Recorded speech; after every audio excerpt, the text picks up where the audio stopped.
Mga kababayan, mga kabunyog, napapansin po natin, nitong mga nakaraang araw ay direkta na pong bumibirada itong si Bongbong Marcos Jr. Tinanong si Marcos Jr. ngayon na nung mga media ang sinasabi, tinatanong sa kanya, ano na ba yung status ng secret deal ni Duterte sa China? Kasi 'di ba, ang mismong nagbulgar nung secret na kasunduan na yan ay si Harry Roque na napakatabil ng bibig nitong Harry Roque na to. Ayan, dahil napakadaldal, nabulgar ngayon. Hindi natin alam kung slip of the tongue niya o talagang intensyon niya ibulgar yan. Yang secret deal ni Duterte sa China na dinedenay nga ni Roque na hindi naman daw yun secret. At doon na nga nagmula itong statement ni Bongbong Marcos at sinabi niya sa mga media, ang ginamit niyang salita ay horrified. Horrified siya. I am horrified. So, coming from Marcos Jr., isang mabigat na salita po yan. Kasi dati, hindi siya ganyang magsalita. Ang mga salita niya, kapag alam niyang maapektuhan ng mga Duterte, laging play safe. Laging play safe. Kahit nga nung sinabihan siyang adik, bangag, ni Kador, ni Rodrigo Duterte, kahit pa paano makikita mo yung kalmado si Marcos Jr., ang mabigat niya lang sinabi, maring epekto ng fentanyl. Ha? Kaya nasasobrahan si Duterte sa fentanyl. User siya ng fentanyl. Isa po yung mabagsik na droga. Parang ano yan anti painkiller yan. Painkiller yung fentanyl na yan. Galing ng China yan. Ngayon, nung tinanong siya, sabi niya, horrified siya. At sinasabi niya, no documentation, kasi tinatanong ng mga reporter kung ano ba yung laman ng secret deal. Kasi alam niyo mga kabunyog, mga kababayan, hanggang sa mga oras na ito, ay wala pa talagang nakakaalam ng espesipikong detalye, ng mga specific na impormasyon tungkol sa ginawang deal ni Duterte sa China. Yung sinasabi ni Roque, general yon. Pero ang matindi po kasing implikasyon nun, na sinabi ni Roque, na ang Pilipinas ay pinapayagan lamang ng China. Ang word kasi is pinapayagan. Pinapayagan daw tayo ng China na ayon sa deal ay mga pagkain at inumin lang ang dadalhin po doon sa BRP Sierra Madre na nasa Ayungin Shoal. Yang BRP Sierra Madre ay isang lumang vessel po yan ng Pilipinas. Panahon pa po yan ng World War II na talagang pinasadsad na dyan sa Ayungin Shoal. O tinatawag na Second Tomas Shoal. Ngayon, yung Ayungin Shoal ay parte ng ating teritoryo. Sinasabi ng Pilipinas yan at atin yan. So dahil nandiyan na yan, lumala yung barko na yan, hindi na yan nagpa-function na talagang naglalayag pa. Nagsisilbi po siyang outpost ng Pilipinas sa West Philippine Sea dahil nandun nga yung BRP Sierra Madre. Doon po nakatira, doon naghihimpil yung ating mga Coast Guard, di ba? Nandun yon. At syempre, sinusuplayan ng pagkain, tsaka inumin at yung mga pangangailangan nila doon. Ngayon, siyempre, dahil luma na yung BRP Sierra Madre at para ma-maintain yan, so logically, dapat nagkakaroon ng repair. Kinukumpune, wine-welding, pinipinturahan, kung ano pa man dapat gawin doon para ma-maintain yung ating outpost. Kasi lumalabas niyan, bagamat hindi na yan naglalayag, yan ay importanteng outpost at dyan nga, hindi yan mapaalis ng China. Di ba? Ngayon, dahil outpost yan, mine-maintain natin yan. So, ang sinasabi ni Roque, hindi daw pwedeng magdala ng mga construction materials. Yun daw ang kasunduan ni Duterte kay Xi Jinping. Galing yan mismo sa bibig ni Harry Roque. Di ba? Ngayon, yan yung deal na hinahanap nila Marcos ngayon. Nasaan na ba yung kasulatan ng deal na yan? Either way po kasi, kaya nasashock si Marcos, ganito nga naman. Kung iyan ay verbal deal, at sabi nga niya, hindi yan kinikilala ng Pilipinas. Anything na nagbababa ng interest ng ating bansa, hindi kikilalanin niya ng Marcos administration, ng gobyerno. On that point, tama naman itong si Marcos. O, di ba sabi ko sa inyo, kung tama ang ginagawa, di suportahan natin. Tama yung kanyang sinasabi na bakit mo nga naman kikilalanin yung deal na yan sa China. At ang sinasabi ni Marcos Jr. dito, bakit naman tayo magpapaalam sa isang ating teritoryo, isang lugar na atin yan, pag-aari natin yan, hindi natin kailangan magpaalam. So, yung ginawa pa lang ni Roque, na magpapaalam, pinapayagan lang tayo na tubig at inumin, maling-mali na. Sa standpoint ng ating sinasabi nating soberanya at pagmamay-ari dyan. Di ba? Kung ikaw ang may-ari, bakit ka magpapaalam? Ganun lamang po kasimple. Pero hanggang ngayon, sinasabi ni Marcos, wala man lang documentation, yung deal na yan, yung kasunduan, walang kasulatan, walang record, hindi man lang daw sila binrief. O kaya, alam nyo, pag nagpapalit ng administrasyon, may briefing po yan. Ano ibig sabihin? Briefing sa ekonomiya. Ano na ba yung mga project ng Duterte administration na kailangan ituloy nitong bagong administrasyon? Yung transition. Kahit mula Pinoy to Duterte, may transition. From Duterte to Marcos administration, transition. Economic policy, mga projects, di ba? Infrastructure projects, meron po yan mga, kumbaga yung continuation, di ba, ng pag-gobyerno.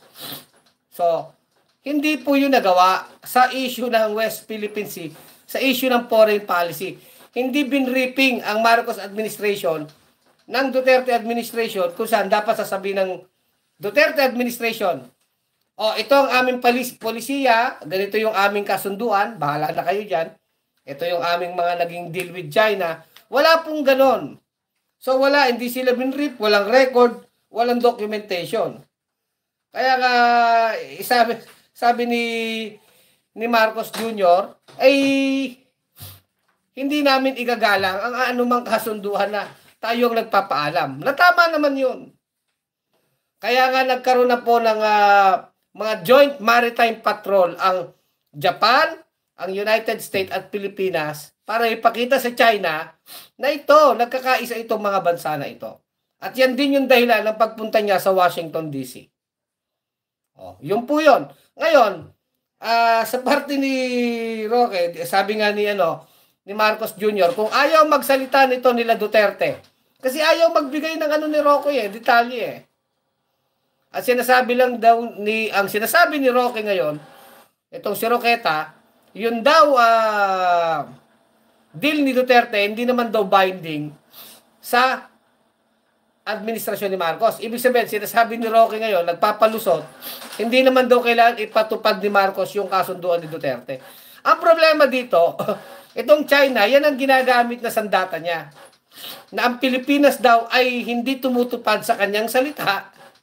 Napaka-ironic, China pa ngayon ang magsasabi sa atin yan, samantalang ang kadil nila dyan, yung hudas na si Duterte. At hindi lamang po yan, mga kabunyog, mga kababayan, bukod sa hindi daw tayo tumutupad sa usapan, sabi ng China, nakakatawa, tayo daw ay, ano ba yung sinabi dito? Kumbaga, hindi natin ginagalang. Ang sinasabi ni Roque naman, yung pinaka-deal ni Duterte sa China, preservation of status quo. Kumbaga, pag sinabi mong status quo, ano ba yung nandyan na? Yun na, walang gagalawin. Status quo. Kung ano yung status, yun na. So, yun na sinasabi ni Roque na deal ni Duterte sa China. At yun nga magkakatalo ngayon. Para kila Duterte at Roque, ano ba ang status quo? Ano yung kasalukuyang kalagayan? At para sa atin, para sa Republika ng Pilipinas, ang status quo niyan, kung yan ang deal, ay igalang ang ating panalo sa arbitral ruling, sa Permanent Court of Arbitration. Kasi yun ang kasalukuyang sitwasyon. Nanalo tayo sa dahag sa Permanent Court of Arbitration.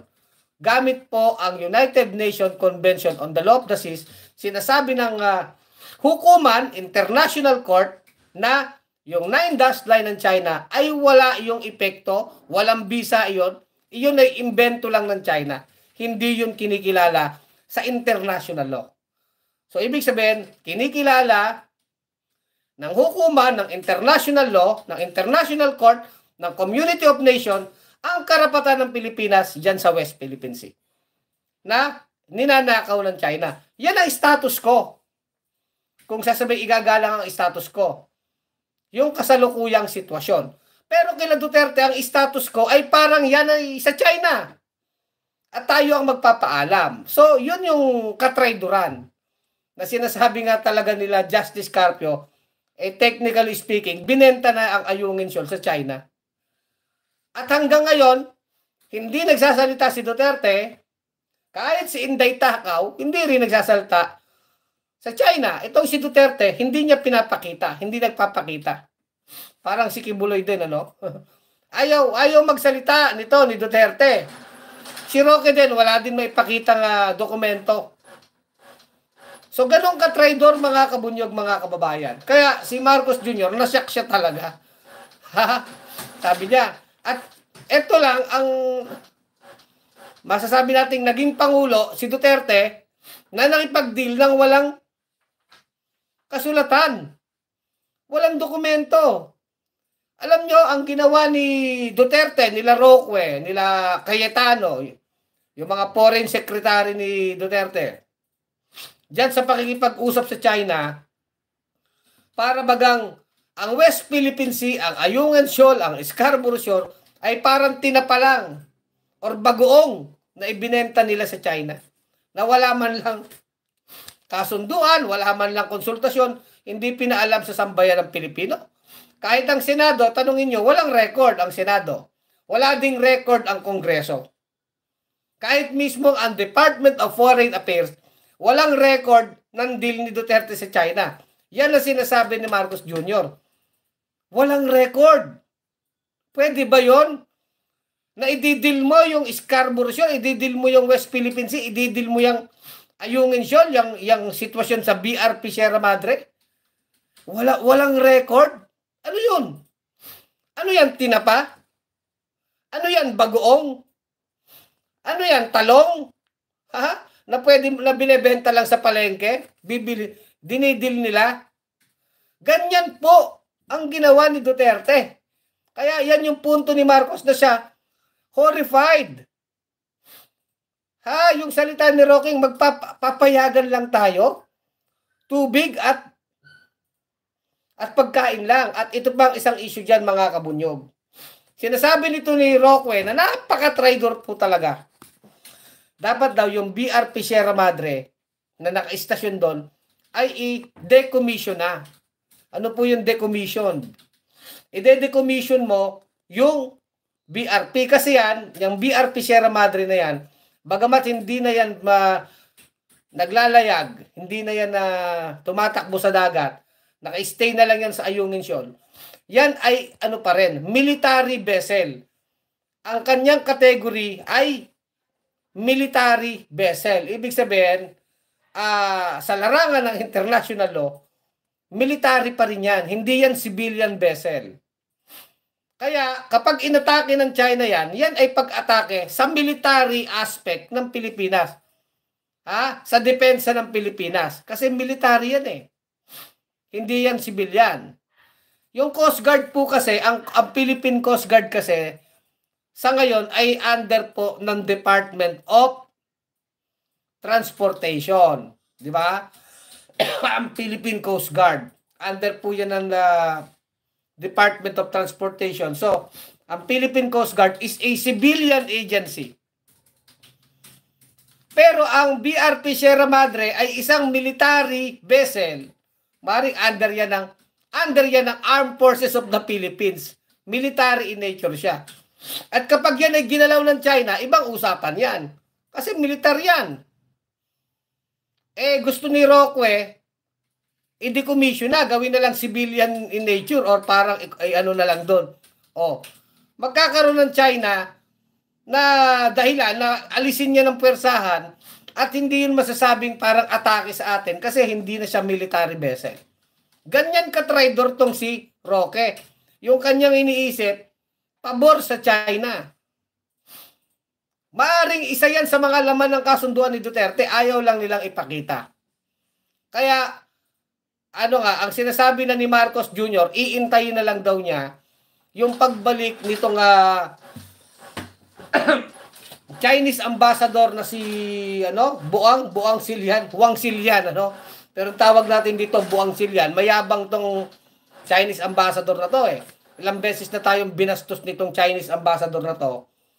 Doon daw tatanungin ni Marcos Jr. ng kanyang administration, ano ba yung deal na iniiyak-iyak nyo? Which is tama naman. Kung sinasabi nyo na ang Pilipinas hindi tumutupad sa usapan kasi may deal na dyan sa BRP Sierra Madre, sa Ayungin Shoal, yan ang sinasabi nyo, China, ang dapat na tanungin sa China, sinong kausap nyo? Ano ang laman ng deal? At karapatan niya ng Marcos administration, even ng gobyerno. Tanungin na sa China, yung iniiyak-iyak nyo, nasan yung papel, nasan yung deal? Na sinasabi nyo kami ay hindi marunong tumupad sa usapan. Sinong kausap nyo dyan? Yan ang dapat ipakita ng China. Iyan ang itatanong ni Marcos dito sa ambassador ng China, si Huang Silian. Di ba? Total, ayaw ipakita nila Roque, nila Duterte yung deal nila. Chinese mismo. Pag wala mapakita, anong iniiyak nyo? Kayo-kayo lang nag-usap dyan Walang walang epekto sa batas yan. Hindi yan alam ng Senado. Hindi yan alam ng Pilipinas. Ano bang level niyan? Yan by treaty? Anong level ng usapan? Di ba may mga diplomatic level yan? Kung yan ay treaty, di dapat dumaan yan sa Senado. Kung yan ay agreement, dapat yan written. At naaayon sa UNCLOS, sa United Nations Convention on the Law of the Sea, at naaayon sa judgment ng International Court. Dapat yung agreement na pinasok nila Duterte, naaayon sa international law, sa international agreement. Di ba? Yun yung nasasyak si Marcos. Walang ganun Parang bagoong. Parang talong, parang tinapa na binenta ang Pilipinas. Hanggat walang mapakita yung China at sila Duterte, yung anumang kasunduan nila, kasunduan po yan ng hudas at ng magnanakaw. Di ba? Yung hudas na dapat tagapagbantay ng property ng Pilipinas, nakipagkasundo sa magnanakaw. Gets nyo? Parang ganun yan. So ano mang kasunduan ng hudas at ng magnanakaw, wala po yang epekto. Parang ganito, para maintindihan ninyo. Yung security guard, pinagbantay siya ng isang bahay. Supposed to be, si security guard, tagabantay, meron siyang, ang kanyang obligasyon, protektahan yung property ng kanyang amo. Ngayon, may magnanakaw na gustong magnakaw ng kagamitan dun sa bahay. Kapag yung security guard na tagabantay ay nakipagkasundo sa magnanakaw, anong valid? Walang validity yon. Anong katarantaduhan yon? Yung security guard na dapat mangalaga sa property ng kanyang amo ay nakipag-deal. Meron silang sabwatan. Meron silang kasunduan na ibibigay na niya yung property na hindi naman kanya doon sa magnanakaw. Anong tawag doon? Dekrimen yun. Sa parte ng gwardya, kataksilan sa kanyang amo. Sa parte ng magnanakaw, nagnanakaw sila ng hindi kanila. At ang kasabwat nila, yung tagapagbantay. Ganun lang din yan kasimple. Pag inisip natin, si Duterte sana, sila Roque, ang administrasyon ni Duterte, yung kanyang foreign secretary, sila Cayetano, ang dapat tagapagbantay ng property ng Pilipinas, which is ang West Philippine Sea, na atin yan. Maliwanag sa sambayan ng Pilipino, atin yan. At sino ang amo nila Duterte? Ang taong bayan, ang sambayan ng Pilipino. Sino may-ari ng West Philippine Sea? Ng Ayungin Shoal? ang sambayan ng Pilipino. Hindi yan pag-aari nila Duterte. Hindi yan pag-aari nila Roque o nila Cayetano. Yan ay pag-aari ng sambayan ng Pilipino. At makikipagdilamang sila base doon sa status na yon. Pilipino may-ari niyan. Ngayon, kung itong mga tagabantay na ito ang nakipag-deal sa mga magnanakaw ng ating teritoryo, yang kasunduan na yan ay kasunduan lamang ni Judas at ni Barrabas. O, di ba? Si Barrabas ang magnanakaw, si Judas ang taksil. Ganon yung kasimple. At paano natin kikilalanin yan? Wala, hindi natin kikilalanin yan. Unang-una, yung China, magnanakaw kayo ng teritoryo. Sila Duterte, taksil sa bayan. Bahala kayo dyan. Wala tayong pagsang-ayon doon, ang sambayan ng Pilipino. O yun, maliwanag po yun, di ba? O, di ba? Jefferson Chuoco, malinaw na paliwanag, Sir Kulex. Hindi siya technical, kaya madaling intindihin. Kailanman hindi natin kikilalanin ang usapan ng magnanakaw at ng Judas. Di ba? Kahit saan naman siguro naman kahit grade 1, maintindihan yan. Yan yung sinasabi ni Marcos, nasaan ba yung deal nyo? Anong level? At yan din sinasabi ni China. Iyak sila ng iyak dyan. O nasaan nga ang deal ninyo? Wala silang mapakita. Kaya tatanungin ng direkta tong Chinese ambassador. Pag wala silang mapakita, ano iniiyak nyo? Meron kami ipapakita. Ano ang ipapakita ng Pilipinas na dokumento sa buong mundo?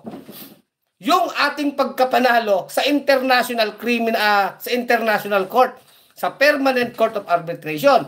Sinasabi ng Pilipinas, ito ang dokumento. Amin yang West Philippine Sea, amin yang aming Ayungin Shoal, yung Scarborough Shore, yung sakop ng aming exclusive economic zone. Ano ang patunay natin? Di yung hatol ng korte, dumaan sa proseso, at ang ano naman ang basihan ng korte, yung international agreement na UNCLOS na pinirmahan din ng China, pinirmahan ng mga bansa. So, morally speaking, legally speaking, diplomatically speaking, atin yan. So, walang grounds ang China. Yan sana yung mga sila Duterte, yan yung pinaglaban nila. Sadly, itong mga tagabantay natin ang tagasalakay. Imbis na ipagtanggol yung property ng Pilipinas, itong mga Judas na to, nagtaksil. Taksil! At yan ay nabuking na sa sarili nilang bibig. Di ba? Simple as that. Kaya ganyan ka, barumbado yan China na yan. Sila pa ngayon ang nagwa-water cannon sa atin. At ngayon nga, ito lamang, meron na namang namataan sa Scarborough Shoal, 48 na Chinese vessel na naman. Kaya nga mahalaga din itong mga joint maritime cooperation natin with US, with Japan, na nagawa na, sasama na rin ng Australia, at kahit itong India, sinusuportahan tayo. So, United States, Japan, Australia, India. Mga kapitbahay natin. Pero yung sarili nating mga politiko, mga Judas, atin ang West Philippine Sea. Period. Ang kokontra dyan, traidor. Ulitin ko bago ako magtapos. Atin ang West Philippine Sea. Atin yan. Ang kokontra dyan, mga traidor. Di ba? So hanggang dito lang ating vlog. Kulex Soliman, ang malupit sa katotohanan, tuloy ang laban. Bunyog, bunyog, halikan na kasama ka. Bunyog, kapag buklod ay may pag-asa. Luzon, Visayas, Mindanao, isa ang pananaw. Sa bagong Pilipinas ang bunyog isisigaw.